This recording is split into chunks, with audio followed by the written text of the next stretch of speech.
Hi guys, this is Neba Wanegum Jude, a former high school teacher, and you're welcome to Learning with Richie. On this channel, we talk about immigration issues, on how to explore opportunities such as looking for educational and work opportunities in Canada. On this channel, we empower you to be able to do these applications and look for these opportunities yourself. In today's video, I'm talking on how I got my permanent residence in Canada as an international student. If you're interested in getting to know more, follow me. Normally, to become a permanent resident in Canada, what you need to do is to get yourself enrolled into a designated learning institution. After finishing your study, you have a postgraduate work permit, which will authorize you to work in Canada for a certain duration depending on the time you spend in school. And then you can apply for the federal program, or you can go in for the provincial program. For the federal program, you can go in for the federal skilled workers, or you can go in for the Canadian experience class. For the programs, you can go in for the provincial nominee, or you can go in for the Atlantic pilot immigration program. It will interest you to know, like, all the programs I have made mention of, I did not go through.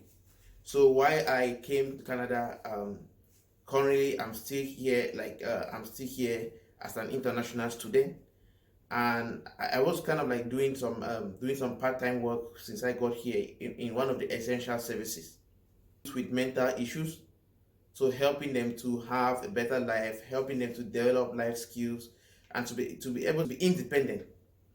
So throughout, I kept doing this work, and it was not easy, considering maybe like somebody coming from Maroon with an educational background, and maybe something that I was kind of like doing, which was far better than kind of like supporting these youth.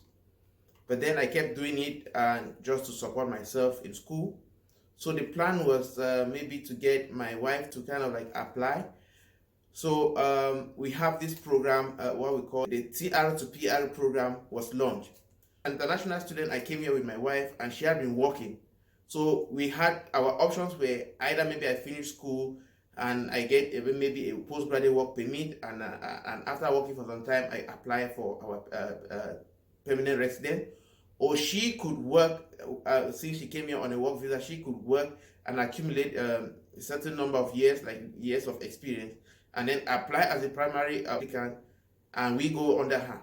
So in this situation, like when we had Crtpr program, that's the temporary launch, because of the difficulty, the lockdown that the world was in, people could not move from one place to another, and Canada depends a lot on immigrants. So they had to be converting temporary residents to permanent residents, those who had lived in Canada for a certain duration of time, and they set out their criteria. So when I looked at the criteria, and like my wife could squarely meet that criteria, but there was one limitation that she had. So when she came to Canada, she worked for I think 7 months, and then she got pregnant, and she had to stay out of work for 1 year. And when this program was launched, she had just resumed work. So they required you who is applying for this program to have accumulated 1,560 hours. That is equivalent to 1 year of full-time work, or equivalent of maybe like 2 years part-time. So she could not go in for the application because she had not accumulated those number of hours, though she had been in Canada for 2 years. But because she was on maternity leave, she could not, we did not have the number of hours. So since I came here in 2018 and had been working, so looking at the conditions there, they said students or workers, in as much as you could show proof of 1,560 hours, and that you have been in Canada for at least the past 3 years, and you needed to be either to be in the essential services. Essential services kind of like include like maybe healthcare workers, cashiers, like those people who kept working even when there was lockdown. So I fortunately fought among this group. So I decided to do the application. So when we made our application, so we waited and waited and waited. We're waiting to get the acknowledgement from immigration unit to know that they had received our application. waited for a while and we're not getting anything. I just told my wife, well, we just continue with what we're doing and we've kind of like forget. If it comes out, it comes out. If it doesn't, okay, we continue with the plan that we had in place. So fortunately for me, before that, the one time after waiting for too long and like updated, like they requested me to update some documents and I did. And after waiting for a while, I decided to call the immigration office. And after speaking with them, it was not really, the call did not really go well because when I called, unfortunately, I was told that based on the crisis that is happening in Afghanistan, they have moved their staff and they're kind of like focusing on the Afghanistan crisis. So those of us who are already in Canada were not their priority. But I just told them like, yeah, but the application has been there. At least we need something, a statement to even know that you guys are working on it. So the moment I made the call and ended it, I was kind of like, I was not really happy. And then the next moment, I received a letter, which is like, you have to go here and provide biometrics and stuff like that. So that is how we got our permanent resident in Canada while still as international student. So like my take-home message here will be, when you get to Canada, I know sometimes it's always like it's challenging being kind of a professional back in your home country and you get into a new country and you have to do some of those menial jobs.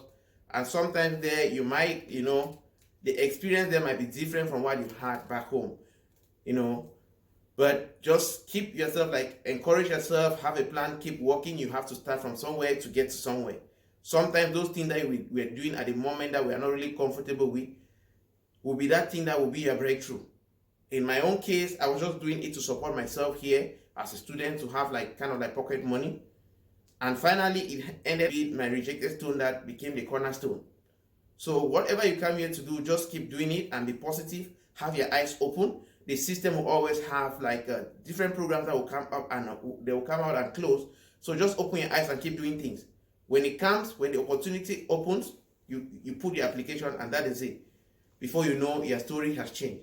So there are so many of these programs in Canada and we have to be proactive to be there. Make sure like maybe when some of them come, just explore them and always like just have an open mind. So that is my story. I hope maybe this story will be helpful to some other persons. It might encourage you who is doing something and maybe you feel like maybe the world is coming to an end and stuff like that. Just keep doing it. Someday, somehow, you will get a reward for what you're doing. So please like my video, share it, and if you have comments or like maybe if you have experienced, if you had gone through a similar program, please you can share experience with us in the comment section. That said, if you're new here, please make sure you click the subscribe button, like the channel, and I'll see my next video. Coming up on this one again, no.